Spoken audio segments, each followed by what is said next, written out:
There is an interview. It was recorded on June 1st, 2026. Sharon Stone is 68 years old. She is sitting across from someone, and she is about to say something she has kept to herself for 25 years.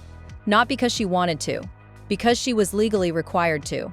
In her memoir published 5 years ago, there is a confidentiality clause woven through it. She could not name him, could not describe what he did, could barely mention the marriage at all. But that agreement, apparently, has expired. And what she said on that podcast tells you everything about what her husband did while she was fighting for her life, and why it has taken her this long to finally say it out loud. Sharon Stone married Phil Bronstein on Valentine's Day, 1998. He was the executive editor of the San Francisco Chronicle. She was one of the most famous actresses in the world. They adopted a son together in 2000. His name is Roan. And in September of 2001, when Roan was just a year old, Sharon had a brain aneurysm, a 9-day bleed. She was 43 years old. 9 days. That is not a brief medical emergency. That is not a single surgery and recovery. That is 9 days of her brain bleeding. 9 days of her lying in a hospital bed, unable to move on her own, unable to speak, unable to make any decisions about her own body or her own life.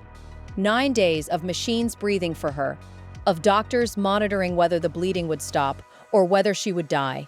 9 days of her family being told to prepare for the worst. And during those 9 days, while she was lying in that hospital bed, completely helpless, Phil Bronstein made medical decisions on her behalf, decisions she had not agreed to, decisions she did not have the chance to consent to, because she could not. That is what she revealed on the podcast. 25 years later, at 68. But here is what the timeline does not show. And this is the part that I think changes the whole story. After the stroke, Sharon's body began showing signs of tumors in her breasts. The doctors found them. She was terrified it was cancer. And she made a decision. She chose to have a double mastectomy. It was her body. It was her life. She was the one who had nearly died.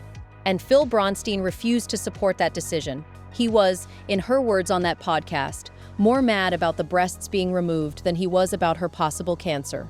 He told her she was making too many decisions herself. Let that settle for a moment.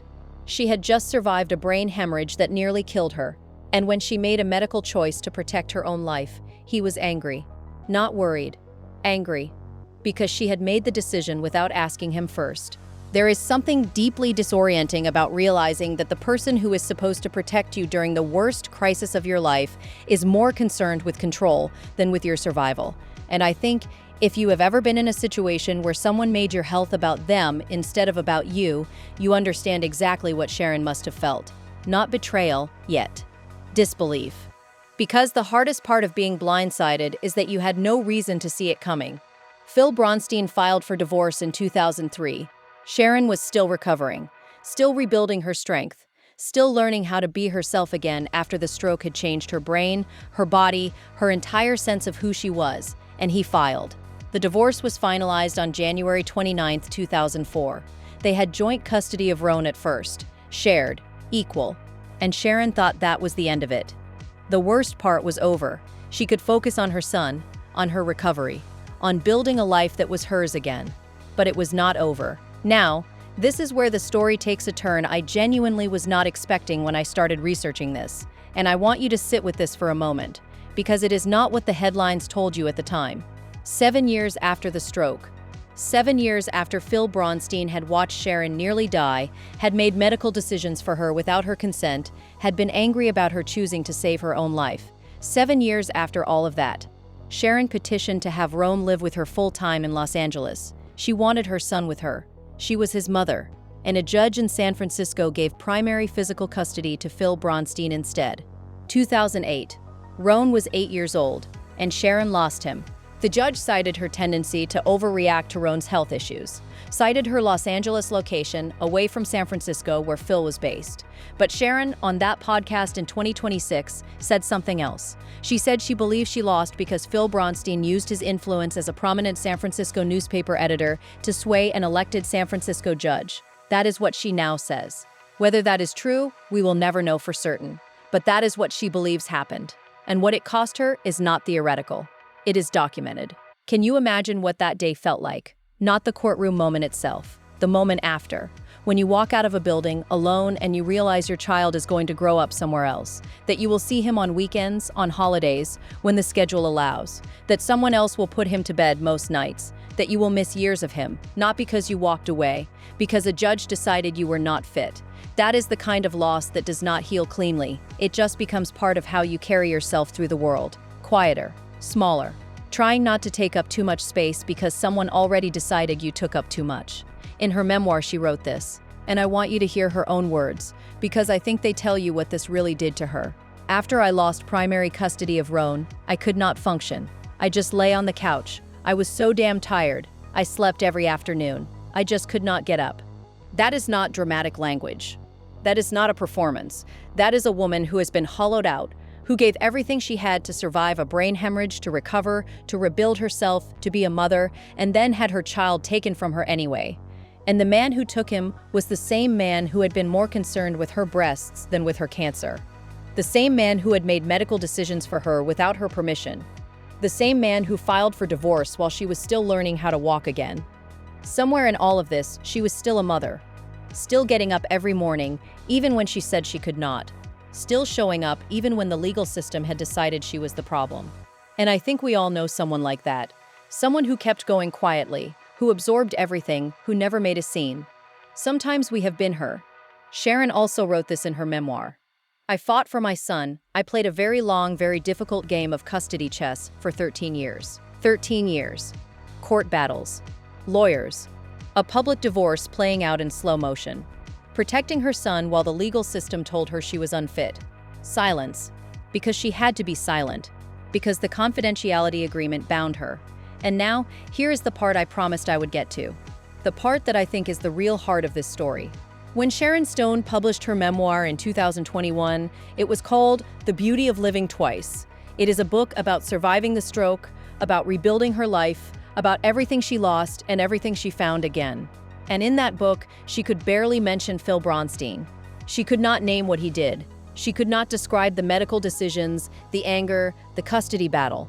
She was bound by a confidentiality agreement. She wrote that she stayed silent out of respect for her child, out of respect for Roan, because she did not want to put him in the middle of something he did not choose. But on June 1st, 2026, at 68 years old, Sharon Stone sat down for a podcast called The Person Who Believed in Me, and she finally said it out loud. What he did during the stroke, what he said about the mastectomy, how he made her medical crisis about his control instead of her survival. She said it clearly. She said it calmly. She said it because apparently she is no longer bound by that agreement. Or because at 68, she has decided that her son is grown now, that the truth matters more than the silence. That is why we are only hearing this now. Not because she did not want to speak, but because she was not allowed to. And I think that is the most devastating part of this story. Not just what Phil Bronstein did during the worst crisis of her life, but that she had to carry it alone for 25 years. That she had to write a memoir about survival and leave out the person who made survival harder. That she had to protect him even as he fought her in court for 13 years. That she had to stay quiet while he kept their son. There is a particular kind of exhaustion that comes from carrying someone else's secrets, from protecting someone who hurt you because the legal system, or society, or a contract you signed tells you that you have to. Sharon Stone carried that for 2.5 decades. And at 68, she put it down. Her sons are grown now. Roan is 26. She adopted 2 more boys, Laird and Quinn, as a single mother. They are 21 and 20. She has a good relationship with all 3 of them. And in 2024, Roan petitioned to change his surname to honor both parents. Not to erase Phil Bronstein, not to choose sides, but to honor both. And Sharon supported that. Because that is what a mother does. She lets her son make his own choices. Even when those choices are complicated. Even when they carry the weight of a 13-year custody battle that she lost. Sharon Stone, at 68, finally has a voice that belongs entirely to her. Not bound by a contract, not silenced by a judge, not muted by the need to protect a child who is no longer a child. And I genuinely think, she earned the right to speak. And if what she has to say makes people uncomfortable, then maybe that discomfort is the point. Because she lived through it quietly for 25 years. And now, she is done being quiet. If Sharon's story stayed with you, there is another woman we covered who also could not speak for years. who carried her silence with the same kind of dignified exhaustion, and who finally broke it at 67. Deborah Lee Furness. Different marriage, same pattern of holding the weight alone, while everyone else moved on. I think you will see the parallels. It is waiting for you at the end.